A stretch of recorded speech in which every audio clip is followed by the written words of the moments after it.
Cette émission est un programme d'enseignement destiné aux jeunes scolarisés. Pour leur permettre d'en profiter pleinement, chers parents, merci de tenir éloignés des éléments de distraction, téléphone, télécommande et autres. Il est également recommandé de mettre l'élève dans des conditions propices à l'apprentissage. Avoir un cahier et un crayon à billes à portée de main serait bénéfique. Dans la mesure du possible, la surveillance parentale ou d'un tuteur peut s'avérer nécessaire. Bonjour, chers apprenants. Je suis Madame Tatoke Daniel, pour ceux qui étaient absents à la dernière séance, enseignante de SVT, EEHB.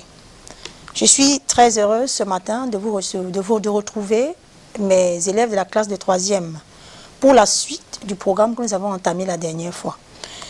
Nous allons donc rappeler ce que nous avons fait la dernière fois. Nous avons commencé par le module 3 et nous avons parlé de la première partie qui est consacrée exclusivement à l'étude des roches sédimentaires. Nous avons parlé de la formation des roches sédimentaires et de leur utilisation. Nous avons aussi donné quelques exemples de roches sédimentaires usuelles qu'on rencontre un peu dans notre environnement. Bien, j'espère que vous avez assimilé ce qu'on a fait la dernière fois. Aujourd'hui, donc, nous allons passer à la deuxième famille de situations du module 3, intitulée « Gestion durable des écosystèmes ». En exemple de situation, nous parlerons de la rupture des équilibres écologiques. Nous avons prévu pour vous une petite situation tirée de votre vécu quotidien que je vous invite, n'est-ce pas, à me suivre dans la lecture. Je vais aller très lentement pour vous permettre de suivre ce dont il est question. Et je vous invite à être très attentif. Sonia, élève en classe de 5e, a lu dans une revue sur 46,5 millions d'hectares de terre que compte le Cameroun, 21,6 millions d'hectares étaient des forêts. Mais en 1995, leur superficie n'était plus que de 19,6 millions d'hectares. Dans le domaine tropical, la perte annuelle nette de superficie forestière entre 2000 et 2010 était d'environ 7 millions d'hectares et l'augmentation annuelle nette de la surface de terres agricoles était de plus de 6 millions d'hectares. Voilà donc ainsi terminé le récit. Face à cela, la petite Sonia se pose plusieurs questions auxquelles tu es invité à lui apporter des réponses. J'espère que vous avez été attentifs. Nous allons donc passer à la série de questions qui accompagnent le texte. En première question, il vous est demandé d'identifier et de nommer le problème posé dans le texte. Alors, mes très chers apprenants, de quoi parle-t-on dans ce texte? Quel est le problème qui ressort, n'est-ce pas, de cette situation qui vous a été proposée ce matin? Dans ce texte, on parle plus précisément des forêts et en particulier de la diminution des surfaces des forêts. Puisqu'on a vu dans le texte qu'on parle de 21,6 millions d'hectares, n'est-ce pas, à 19,6 millions d'hectares de forêt. Et on dit encore que entre 2000 et 2010, les forêts ont perdu environ 7 millions d'hectares de superficie. Donc le problème posé ici, c'est la disparition de nos forêts. En deuxième question, il vous est demandé de citer les causes et les conséquences de ce problème. Si on a bien entendu la lecture de ce texte, il ressort ici une cause, n'est-ce pas? Puisque quand je vois vers la fin du test, il est dit que entre 2000 et 2010, les surfaces forestières ont perdu environ 7 millions d'hectares, au détriment de l'augmentation de la surface des terres agricoles, qui est évaluée à 6 millions d'hectares. Donc voilà une des causes de la destruction des forêts. C'est l'agriculture industrielle qui s'effectue à de très grandes surfaces. Bien, voilà une des causes. On va citer au cours, n'est-ce pas, de la leçon, d'autres causes qui pourront vous aider, très chers apprenants, à asseoir les notions. Nous allons passer donc aux conséquences. On vous demande ici, quelles sont les conséquences, n'est-ce pas, liées à la disparition de nos forêts.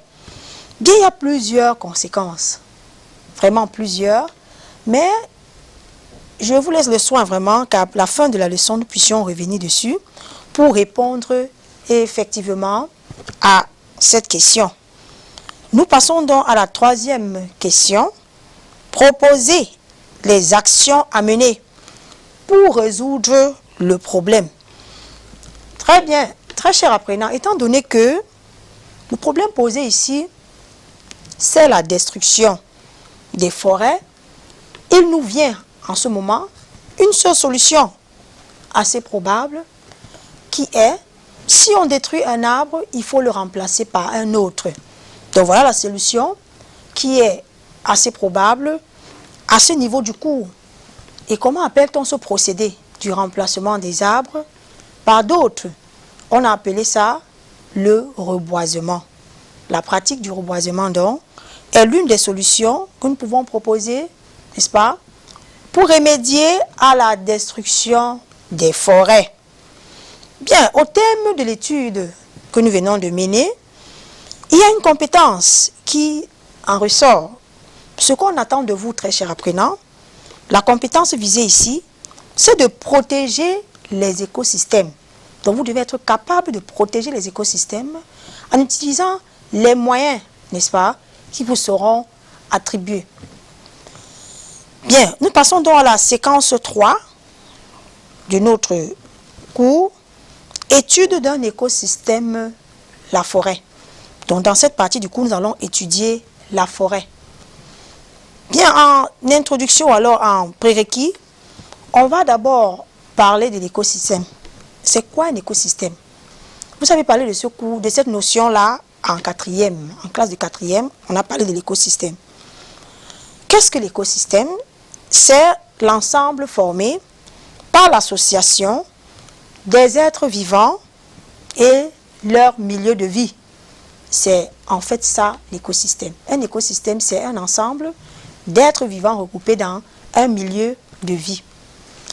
Très bien. En première leçon donc, nous parlerons de la biodiversité dans une forêt.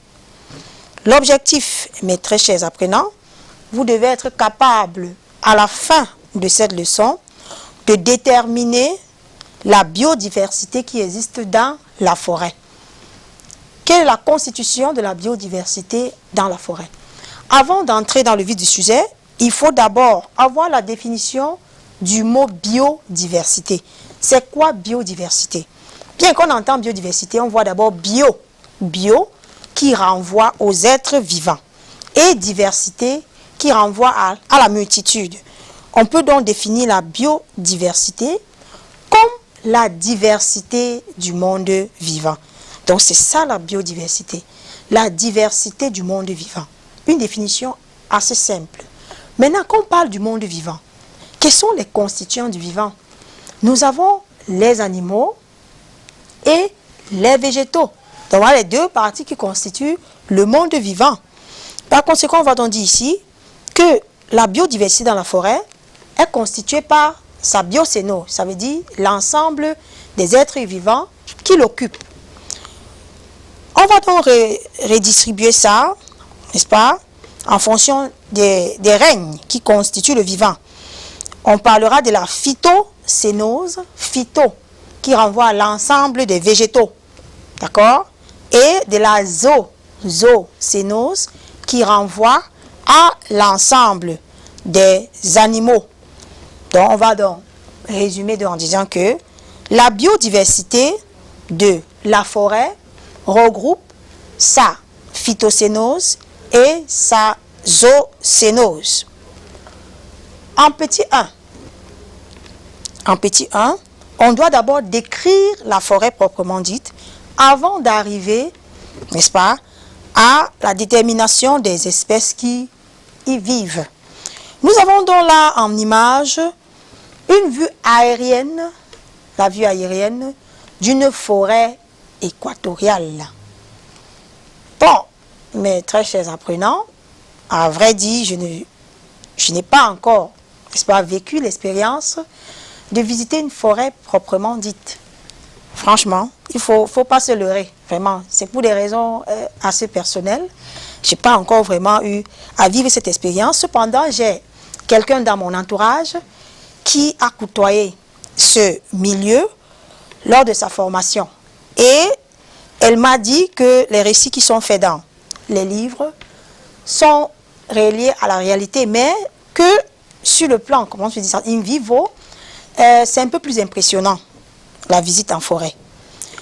Quand vous voyez cette image, mes très chers amis, quand vous entendez forêt, vous pensez d'abord à quoi? La forêt. Bien, quand on entend forêt, tout le monde pense d'abord aux grands arbres. D'abord, on pense d'abord aux grands arbres. Donc la caractéristique principale de la forêt, c'est la présence des grands arbres. Les grands arbres ne constituent pas la seule caractéristique d'une forêt.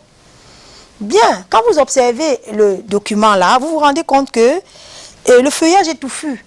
Vous voyez un peu, le feuillage est très touffu. Le fait que le feuillage soit touffu a un impact sur l'éclairement dans la forêt. N'est-ce pas? Parce que ce feuillage-là joue un rôle de parasol. Ça crée un ombrage. Ce qui fait que dans la forêt, la nuit, on a l'impression que la nuit tombe très vite.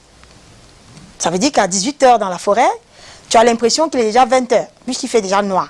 Et ceci est dû au fait que les arbres étant très hauts, ils étendent leurs feuilles qui créent un ombrage. C'est une autre caractéristique de la forêt. Donc l'éclairement qui est faible dans la forêt. Bien, en forêt aussi, le climat est différent. Il pleut beaucoup en forêt. Beaucoup, beaucoup. Le climat est caractérisé par une longue saison de pluie et une courte saison sèche. Très bien, voilà donc quelques caractéristiques de la forêt. On va donc aller en petit résumé. Je vous invite à prendre quelques petites notes.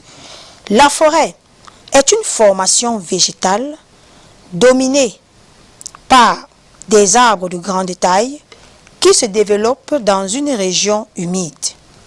Son climat est caractérisé par une courte saison sèche et une longue saison de pluie. L'éclairement y est faible à cause de la taille des arbres et les sols sont lessivés à cause de la forte pluviosité. Voilà donc ainsi, mes très chers apprenants, n'est-ce pas, décrit de façon succincte la forêt. Je vous invite vraiment à y faire un tour dès que l'occasion se présentera. En petit 2, donc, nous allons parler de la biodiversité végétale, encore appelée phytocénose, au sein de la forêt. On vous a dit plus haut que la biodiversité de la forêt était constituée d'une phytocénose et d'une zoocénose. On commence d'abord par la phytocénose, qui est l'ensemble des végétaux. Nous avons donc soumis à votre observation une activité. Cette activité-là, nous avons un document, une image, qui représente la disposition des arbres ou alors des plantes dans une forêt. Bien, on va observer avec minutie ce document, n'est-ce pas, et répondre à la question qui nous est posée. Décrit la disposition des arbres sur ce document. Donc nous devons décrire la disposition des arbres sur ce document. Bien, quand vous observez ce document-là, mes très chers amis, qu'est-ce qui vous vient, qu'est-ce qui vous frappe en premier lieu? Bien, on peut voir que les arbres sont disposés par ordre de taille. Oui, ça je l'accorde. Les arbres sont disposés par ordre de taille. On voit les plus grands en haut, puis viennent les plus bas, n'est-ce pas? Très bien. On va donc observer clairement le document et déterminer les différentes strates ou alors les différents niveaux qui constituent la forêt. On va du bas vers le haut. Nous avons en E, quand on observe bien le document en E, nous avons la strate hypogée. Hypogée qui est localisée au sous-sol, donc en bas. C'est la strate hypogée. Quels sont les éléments qui constituent la strate hypogée? Nous avons les bulbes, les tubercules, les racines. Quand vous voyez bien là sur l'image, vous avez les racines des arbres qui sont dans le sol. C'est là la constitution de la strate hypogée localisée au sous-sol. Nous passons donc après E, nous avons D. D qui renferme la strate mucinale qui se situe à la surface du sol de la forêt. Quels sont les éléments, très chers apprenants, qui constituent la strate mucinale? Nous avons les mousses, les lichens et les champignons. Voilà les éléments qui constituent la strate mucinale. Ensuite, nous avons en C, la strate herbacée qui est presque, n'est-ce pas, inexistante ou alors elle est faiblement représentée dans la forêt. Bien, le fait que la strate herbacée soit faiblement représentée s'explique tout simplement par le fait que les grands arbres, en étendant leurs feuilles, absorbent la grande partie du rayonnement solaire ou alors de la lumière, ce qui empêche donc l'arrivée des rayons, comme on l'a dit plus haut, au bas, ou alors à la surface du sol de la forêt. Et sachant que les plantes ont besoin de l'éclairement pour se développer, si l'éclairement arrive faiblement à la surface du sol, ceci peut donc conduire à l'absence ou alors à la rareté des plantes de très basse taille au sein de la forêt. On parle donc en petit c de la strate herbacée qui est constituée, n'est-ce pas, des orchidées, des fougères, des graminées et de bien d'autres espèces végétales. Après le C, nous allons directement au B. B, qui constitue la strate arbustive. Ça veut dire constituée d'arbustes. Les arbustes sont des jeunes arbres, dont la strate arbustive est constituée d'arbustes. Et après, nous avons là-bas aussi la strate arborescente, constituée de grands arbres, les arbres de très grande taille. Ça constitue donc ce qu'on appelle la strate arborescente. Bon, il y a une autre strate qui n'a pas été représentée ici, c'est la strate arborée, n'est-ce pas? La strate arborée, encore appelée lisière, qui est constituée des cimes, des grands arbres, des lianes et des plantes rampantes et grimpantes. Mes très chers apprenants, voilà donc ainsi décrit la disposition des végétaux au sein d'une forêt. Bien, nous avons prévu aussi un petit résumé pour vous. Donc, je vous invite à prendre les notes. On y va donc tous ensemble. Dans la forêt, la phytocénose est organisée en strates verticales. En premier tiret, nous avons la strate hypogée, située dans le sol et constituée de mycélium, des champignons, des bactéries, des racines des végétaux, de la litière et des animaux souterrains. C'est quoi la litière? Ce sont des feuilles mortes et les débris des végétaux. Deuxième tiret donc, les très chers apprenants, nous avons la strate mucinale, retrouvée à la surface du sol, constituée de mousse, des lichens et des champignons. En prochain tiret donc, la strate herbacée, formée de plantes d'environ 1 mètre de haut. On retrouve donc dans la strate herbacée les herbes, les fougères, les jeunes pousses et les graminées. Prochain tiret donc, on écrit la strate arbustive formée des arbustes de 1 à 7 mètres de haut, d'espèces sciaphiles. Ça veut dire quoi une espèce sciaphile? Ce sont des espèces d'ombre. Les espèces d'ombre, ce sont des plantes sciaphiles. Le contraire de sciaphile, c'est héliophile. Ça veut dire les espèces de la lumière qui aiment bien de forts éclairements pour se développer. Prochain tiret dont nous avons la strate arborescente divisée en arborescente basse. Là, c'est pour les arbres de 7 à 15 mètres. Et arborescente haute pour les arbres qui vont au-delà de 15 mètres. Et en dernier tiret donc, très cher apprenant, nous avons la strate arborée, encore appelée lisière, qui est constituée des lianes, des plantes rampantes et grimpantes. Parce qu'il faut aussi noter que dans la forêt, il y a beaucoup de lianes qui s'y trouvent. Le document donc maintenant, à la page suivante, n'est-ce pas, pour essayer d'agrémenter les notions reçues, le document qui se situe à la page suivante vous représente quelques espèces végétales qu'on retrouve dans la forêt. Nous avons donc en 1 l'iroko, c'est un arbre forestier. En 2, nous avons la zobé, n'est-ce pas? En 3, nous avons la yous. En 4, nous avons les parasoliers. Très bien. Ce ne sont pas les seules espèces végétales qu'on retrouve dans la forêt. Il y a bien d'autres arbres. Il y a les sapeliers, par exemple. Il y a le bibinga, qu'on utilise souvent pour faire même des produits d'esthétique. On retrouve aussi ça dans la forêt. Bien, ces plantes-là aussi jouent des très grands rôles en ce qui concerne le traitement de certaines maladies. On a donc fini ainsi, très cher apprenant, avec l'étude de la phytocénose des forestières. On passe donc en petit 3 à la diversité animale, encore appelée zoocénose. Bien, le document ci-dessous, n'est-ce pas, qui est soumis à votre observation, représente des animaux qu'on rencontre dans une forêt. Bien, on peut les identifier facilement puisque leurs noms y sont. Je peux voir par exemple le renard, je peux voir l'ours noir, je peux voir le lièvre, n'est-ce pas? Je peux encore identifier la chauve-souris et bien d'autres encore espèces animales. Nous avons la couleuvre, le porc-épic, pour ne citer que cela. Il y a encore d'autres espèces, n'est-ce pas, animales qu'on retrouve dans la forêt, mais qui ne sont pas représentées ici. Surtout, les amis, je ne veux pas entendre, les gens vont me dire que le lion ne vit pas dans la forêt. Il faut enlever ça de vos têtes. Le lion vit dans la savane.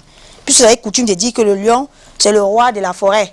Non, lui, il vit dans la savane, il ne vit pas dans la forêt. Très bien. On va donc aller à la page suivante pour vous permettre de prendre des notes en ce qui concerne la biodiversité animale forestière. Bien, on y va donc tous ensemble. La biodiversité animale forestière se caractérise, n'est-ce pas, par une organisation qui tient compte du mode de déplacement et de reproduction des animaux. C'est ainsi qu'on distingue la strate hypogée qui est commune aux végétaux et aux animaux. On a dit plus haut que la strate hypogée, c'est celle qui se retrouvait au sol. Donc, il y a aussi des animaux qui se retrouvent au sous-sol. La suite, donc, nous avons les animaux rampeurs, nous avons les animaux marcheurs, nous avons les animaux grimpeurs, nous avons les animaux ailés. Je reviens encore sur ces animaux ailés-là. La chauve-souris n'est pas un oiseau. La chauve-souris, c'est un mammifère. Puisque vous avez tendance à croire que comme la chauve-souris vole, c'est un oiseau. Non. Non, la chauve-souris, c'est un mammifère. Nous avons aussi la strate des animaux fouisseurs, ceux donc qui vivent dans le sol en creusant des terriers. Bon, très chers apprenants, je vous reviens après une courte pause.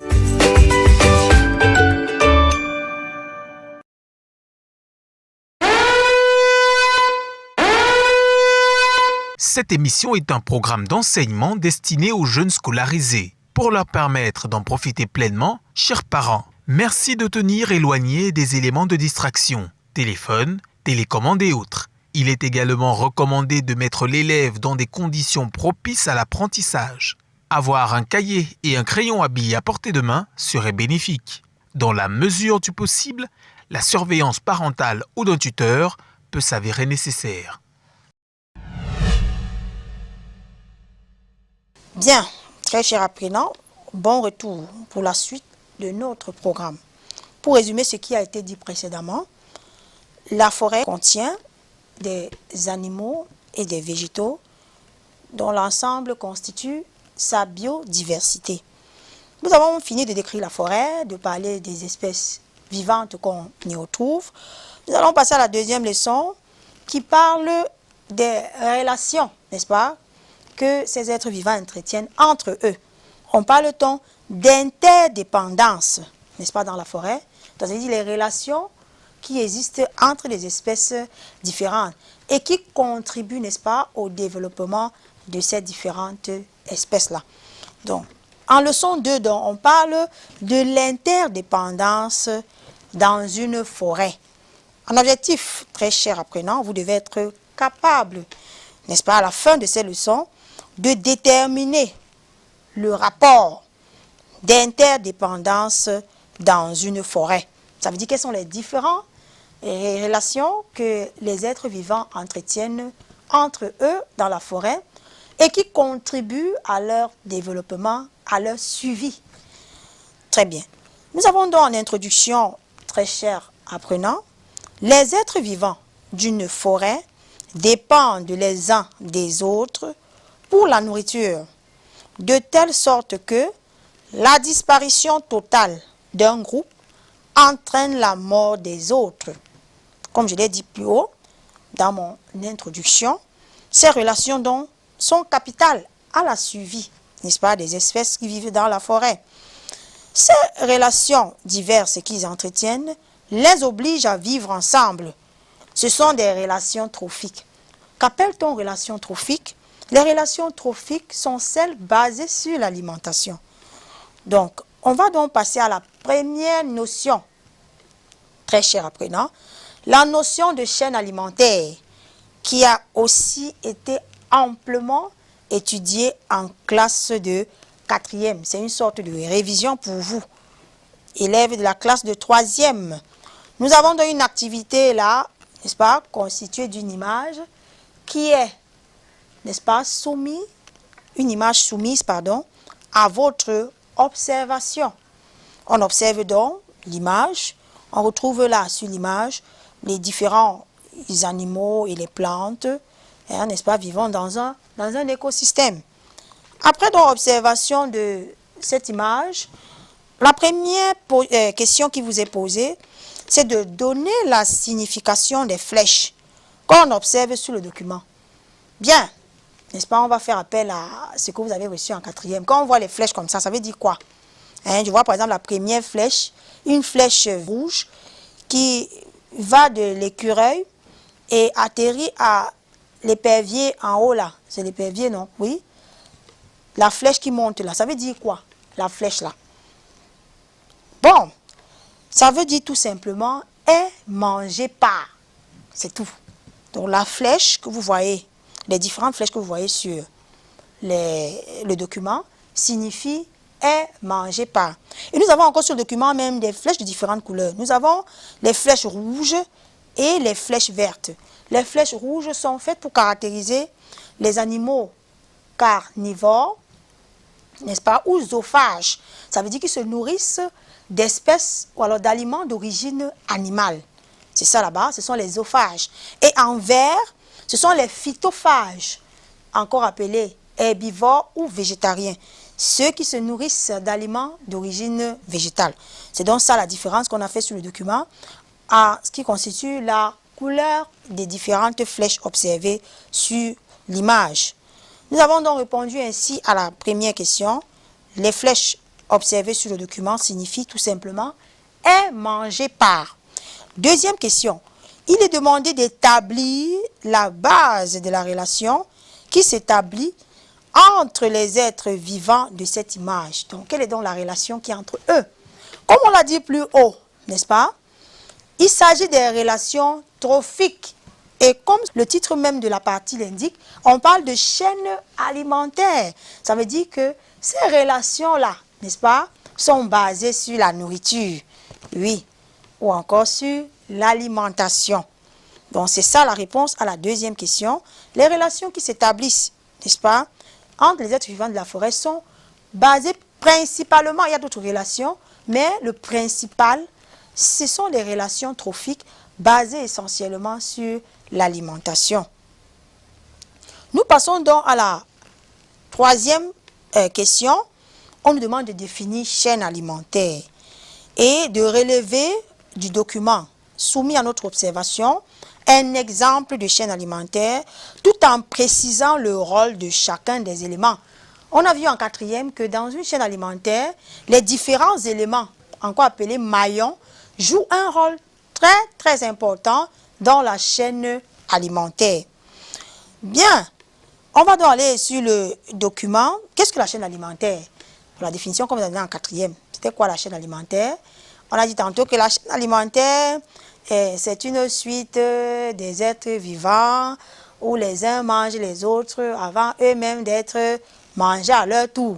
Je te mange et on va aussi me manger. C'est ça la chaîne alimentaire, basée uniquement sur la nourriture.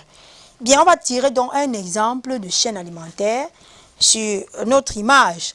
Quand je vois, par exemple, l'oiseau qui est juste là, il va consommer les mûres. Les mûres sont les fruits qui sont tout noirs, là à côté. Cet oiseau va consommer les mûres, oui. Nous voyons la flèche là, la flèche quitte des mûres pour arriver à l'oiseau. Oui, il va consommer les mûres, l'oiseau qui est là, avec le plumage bleu, noir et jaune. Il consomme les mûres, puis il est lui-même aussi consommé à son tour par l'autre oiseau qui est à côté, un peu plus gros. L'épervier, lui, c'est un carnivore. Très bien. Voilà un exemple de chaîne alimentaire qu'on peut tirer de cette image. On peut encore tirer une autre chaîne alimentaire ici. Quand je vois par exemple l'écureuil qui se nourrit des noisettes, l'écureuil se nourrit des noisettes, pour être lui-même aussi à son tour, n'est-ce pas, dévoré par l'oiseau qui est juste en haut là. Donc voilà des exemples, mes très chers apprenants, de chaînes alimentaires qu'on peut relever de cette image. On a donc ainsi répondu à la troisième question. Maintenant, on nous demande de préciser le rôle de chacun des éléments. Quand je prends par exemple noisette, écureuil, épervier, je prends cette chaîne alimentaire là, simple. Quel est le rôle de la noisette dans cette chaîne alimentaire? La noisette, comme la plupart des végétaux, c'est le producteur de la matière organique. Donc c'est lui, il a le rôle de producteur, n'est-ce pas? L'écureuil se nourrit donc de la noisette. On appelle donc ça le consommateur de premier ordre, encore appelé C1. On abrège ça C1. Donc le rôle de l'écureuil ici, c'est un consommateur de premier ordre. L'épervier, quant à lui, représente ici le C2, encore appelé consommateur de deuxième ordre. Voilà donc donné ainsi brièvement, très cher apprenant, les différents rôles des éléments qui constituent un exemple de chaîne alimentaire que nous avons tiré de cette image. Nous allons donc avoir en résumé, n'est-ce pas, pour essayer de consolider les notions reçues au cours, n'est-ce pas, du passage ou alors de l'entretien de l'activité que nous avons menée plus haut.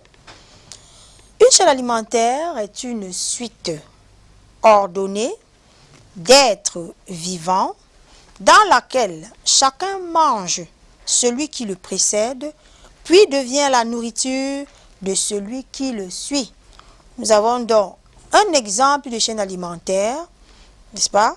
Nous avons les herbes au départ, des herbes qui vont être mangées par la chèvre, n'est-ce pas? La chèvre, quant à elle, sera mangée par l'hyène. L'hyène sera mangée par le lion. Et le lion, lui, subira l'action des décomposeurs une fois après sa mort.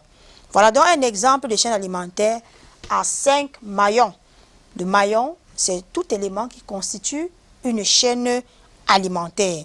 Très chers amis, donc voilà donc ici décrit, n'est-ce pas, ou alors expliquer la notion de chaîne alimentaire. Nous allons donc passer à la suite de notre leçon pour parler de niveau trophique. C'est quoi un niveau trophique? N'est-ce pas? On va donc donner une définition assez simple de ce qu'on appelle le niveau trophique. Un niveau trophique indique la place qu'occupe une espèce dans une chaîne alimentaire. Donc c'est ça, le rôle que l'espèce joue dans la chaîne alimentaire. Si vous vous souvenez bien, à la dernière question de notre activité, il nous a été demandé, n'est-ce pas, après avoir, n'est-ce pas, illustré ou alors établi une chaîne alimentaire de notre document, de donner le rôle de chacun des éléments qui la constituaient. C'est ça donc qu'on appelle niveau trophique. On distingue donc 3 niveaux trophiques. 3 niveaux trophiques. Nous avons d'abord en premier tiret les êtres autotrophes, encore appelés producteurs. C'est quoi un producteur ou alors un autotrophe? Un autotrophe, si on revient à ce qu'on nous a donné en 4e comme définition d'autotrophe, un autotrophe, c'est un être vivant qui est capable, n'est-ce pas, de produire lui-même sa propre matière nutritive, n'est-ce pas, la matière organique qui constitue la principale source de nutrition des êtres vivants. Les autotrophes, eux, ils se nourrissent eux-mêmes, en d'autres termes. Ils produisent leur nourriture eux-mêmes. Ce sont en général les plantes vertes, encore appelées plantes chlorophylliennes, ça veut dire pourvues de chlorophylle.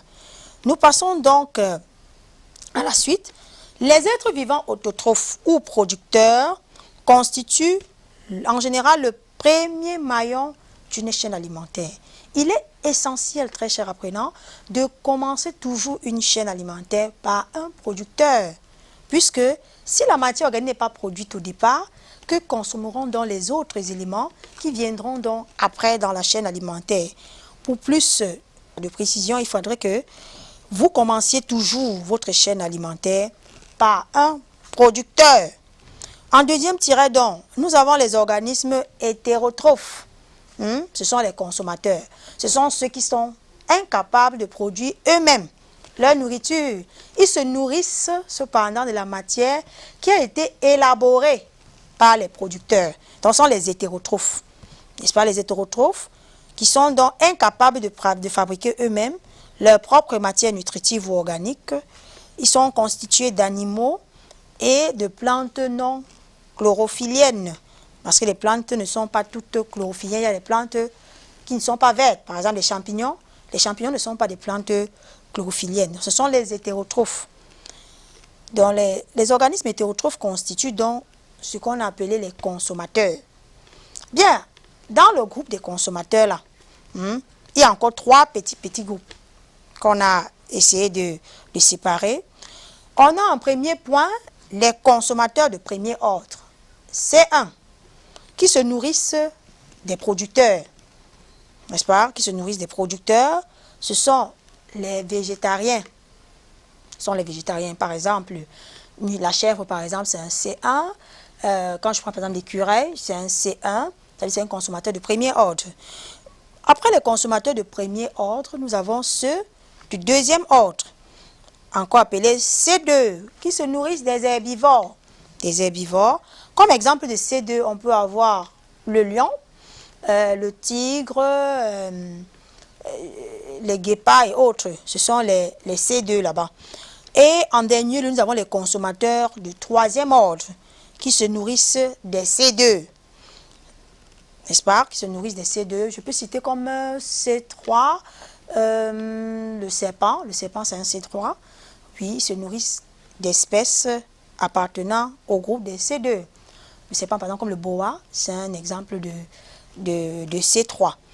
À la suite, du coup, nous allons parler au prochain tiret des décomposeurs. Donc voilà le troisième niveau trophique, les décomposeurs. Les décomposeurs, c'est quoi? C'est ceux donc qui assurent, n'est-ce pas, la décomposition de la matière organique après la mort des êtres vivants.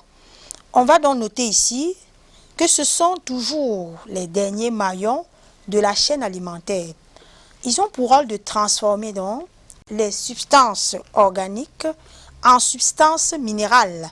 On les appelle encore, à cet effet-là, les minéralisateurs. Ce sont des minéralisateurs. Pour rappeler, cette substance minérale-là qui sera réutilisée par la plante pour son développement à travers la photosynthèse. Les substances minérales, donc, produites par les décomposeurs, seront absorbées par les plantes, ce qui favorisera leur croissance. Très cher apprenant, on peut donc résumer en disant qu'on distingue 3 niveaux trophiques au sein d'une chaîne alimentaire. Ces 3 niveaux trophiques doivent être représentés. Nous avons en premier plan les producteurs, qui sont les organismes vivants autotrophes. En deuxième plan, nous avons les consommateurs, qui sont les hétérotrophes. Et en troisième plan, nous avons les décomposeurs. Voilà donc, très chers apprenants, n'est-ce pas, étudier en détail la notion de niveau trophique. On continue donc avec une petite remarque que nous avons formulée pour vous. Un même animal peut jouer plusieurs rôles dans un réseau trophique en fonction de son alimentation. On appelle donc ce genre d'animal-là un omnivore. Ça veut dire qu'il est capable de se nourrir à la fois des espèces animales et des espèces végétales. On l'appelle encore polyphage, un omnivore. L'omnivore par excellence que nous connaissons tous, c'est le porc ou encore le cochon. C'est un omnivore. Vous devez aussi retenir que l'homme est aussi un omnivore parce qu'il se nourrit d'espèces à la fois animales et végétales. Nous passons donc à la suite de notre remarque. On dit que les relations trophiques ne sont pas les seules, n'est-ce pas, qui existent entre les êtres vivants de la forêt. Il y a des relations intraspécifiques d'abord, ça veut dire qui s'établissent entre les êtres appartenant à la même espèce. Bon, on peut avoir la compétition, par exemple, 2 lions qui peuvent entrer en compétition, soit c'est pour une femelle, soit c'est pour un territoire. Ça, c'est une relation intraspécifique, ça veut dire entre eux, appartenant à la même espèce. On a encore d'autres relations, maintenant cette fois-ci là, interspécifiques, ça veut dire d'une espèce à une autre. Là aussi, on peut parler des relations à bénéfice réciproque, comme on parle de symbiose, tu me donnes, je te donne, et sans moi, tu ne peux pas vivre, vice-versa. Nous avons les exemples de relations de symbiose comme le lichen, qui est l'association d'une algue et d'un champignon, n'est-ce pas, qui vivent en symbiose. On retrouve aussi les lichens dans la forêt. Nous avons les relations aussi de parasitisme. Le parasite, c'est quoi? Celui qui vit aux dépens d'un autre. Vous avez l'habitude de dire sur vos quartiers, tu es un parasite. Tu es un parasite. Dorénavant, s'il vous plaît, mesurez bien la portée de ce terme-là, parce que ça signifie qu'il vit aux dépens de toi, ou alors il vit aux dépens des autres. Sans les autres, il ne peut pas vivre. C'est ça la notion de parasitisme. On a donc défini ainsi avec les remarques qui portent sur les différentes relations, n'est-ce pas, qu'entretiennent les espèces forestières. Très chers apprenants, nous allons donc parler de la destruction de la forêt proprement dite, n'est-ce pas? Quels sont les éléments qui contribuent à détruire la forêt? On a donc en leçon 3, les activités humaines détruisant la forêt. On l'a lu dans notre situation d'entame, n'est-ce pas, de la leçon. On a parlé ici, là, de l'agriculture qui nécessitait de très grandes surfaces, n'est-ce pas? Et par conséquent, ça contribuait à la destruction des forêts. C'est une des activités de l'homme, puisque l'agriculture est pratiquée par l'homme. Nous le savons tous. C'est une des activités de l'homme qui contribue à la destruction de la forêt. Mais ce n'est pas la seule activité, il y en a plusieurs. Nous avons donc soumis à votre attention, n'est-ce pas, l'activité qui suit, on vous demande donc d'observer et d'identifier chacune des images représentées ici sur le document. Bon, nous avons la première image. C'est quoi la première? Qu'est-ce qu'on voit là sur la première image? On voit les voitures, oui, c'est vrai. Les voitures là roulent sur quoi? Sur des routes, bien évidemment. La construction des routes, très cher apprenant, contribue vraiment à la destruction des forêts parce qu'il faut des espaces pour pouvoir construire ces routes-là. La construction des routes entre dans ce qu'on a appelé l'urbanisation. Donc, ça veut dire le développement urbain, ça veut dire qu'on construit des maisons, des routes, des usines, des entreprises. Tout ça là contribue à la destruction de la forêt parce que ça nécessite de très grandes superficies. En deuxième image, donc, nous avons un individu qui a une flèche. Il est en train comme ça de chasser les espèces qui vivent dans la forêt. Donc la chasse intensive, n'est-ce pas, encore appelée communément braconnage, contribue aussi à la destruction des espèces qui vivent dans la forêt.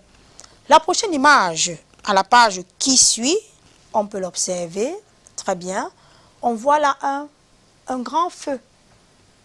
D'accord? C'est ce qu'on appelle encore souvent les feux de brousse. Il y a des gens qui pratiquent ce qu'on appelle la culture sur brûlis. Ça veut dire qu'on brûle les herbes pour pouvoir les détruire très facilement afin de pouvoir cultiver. Bon, ils disent aussi que quand les herbes brûlent, la cendre qui est générée enrichit le sol en fertilisants, en sels minéraux. La prochaine image, donc, on voit des gens qui sont en train de couper du bois. On coupe le bois. L'exploitation donc abusive, n'est-ce pas, du bois de la forêt constitue la déforestation. La déforestation qui détruit aussi les forêts. La prochaine image maintenant, on voit un champ, un très grand champ.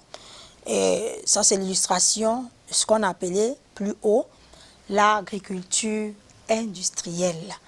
Mes très chers apprenants, donc, voilà ainsi illustré à travers ces images quelques activités de l'homme qui contribuent, n'est-ce pas, à la destruction de nos chères et belles forêts. On va donc aller en guise de résumé, n'est-ce pas, vous dire que l'homme, à travers ses activités, contribue à la destruction des forêts. On peut citer, entre autres, comme activités humaines qui détruisent les forêts, les feux de brousse, n'est-ce pas, qui contribuent à la dégradation, en plus des forêts, du sol aussi. Nous avons aussi, comme autre action, la dégradation chimique à travers la salinisation due à l'irrigation mal conduite. Au cours donc de la pratique de l'agriculture industrielle, il y a des pratiques agricoles encore appelées irrigation qui consistent à drainer l'eau d'un cours d'eau naturel vers les champs afin de pouvoir alimenter les plantes en eau puisqu'il ne pleut pas tout le temps. Nous avons aussi la déforestation, n'est-ce pas, qui est la surexploitation des arbres de la forêt. On coupe massivement les arbres de la forêt. Nous avons aussi la diminution, la déforestation contribue aussi à la diminution de la quantité d'eau d'infiltration, à l'accélération du phénomène d'érosion par le ruissellement et ça a pour conséquence aussi le réchauffement climatique. Donc la déforestation a plusieurs conséquences sur la Terre ou alors sur le globe terrestre. Très bien, nous avons le prochain tiret, le supâturage. Le supâturage contribue aussi à la destruction des forêts. Le supâturage, c'est quoi? C'est lorsque on élève par exemple les bétails, des gens, des bergers et autres, il faut nourrir le bétail. On les amène en pâture sur des surfaces riches en herbes. Et quand elles mangent dans ces herbes-là, ces vaches-là mangent ces herbes et contribuent donc efficacement à la destruction de la biodiversité forestière. On a aussi la dégradation biologique, qui est l'utilisation abusive des pesticides lors de la pratique de l'agriculture. Nous avons autre exemple encore, le braconnage qui détruit les équilibres biologiques. Nous avons aussi l'exploitation minière. Ça veut dire que lors de la recherche des minerais qui enrichissent notre sous-sol, on peut contribuer à la dégradation, proprement dit, de la biodiversité forestière. Nous avons aussi l'urbanisation, comme on l'a vu dans les images, la construction des routes, des habitats, qui nécessitent aussi une très grande surface, d'où la destruction des forêts. Nous avons en dernier tiret, l'agriculture industrielle, qui, tout comme l'urbanisation, nécessite de grands espaces. Bien, voilà ainsi donc terminé l'essentiel de la leçon d'aujourd'hui. Chers apprenants, je vous invite sur ce à les lire, n'est-ce pas? Et je vous reviendrai la prochaine fois pour la suite, n'est-ce pas, de notre cours. Nous allons parler la prochaine fois de ce qu'il faut faire. La prochaine fois, nous parlerons donc de ce qu'il faut faire pour remédier au problème qui nous a été posé plus haut. Que devons-nous faire? Quels sont les moyens que nous pouvons utiliser pour sauver nos forêts, pour les restaurer et pour les conserver? Sur ce, très chers apprenants, je vous remercie pour votre aimable attention et je vous donne rendez-vous la prochaine fois pour la suite de notre programme.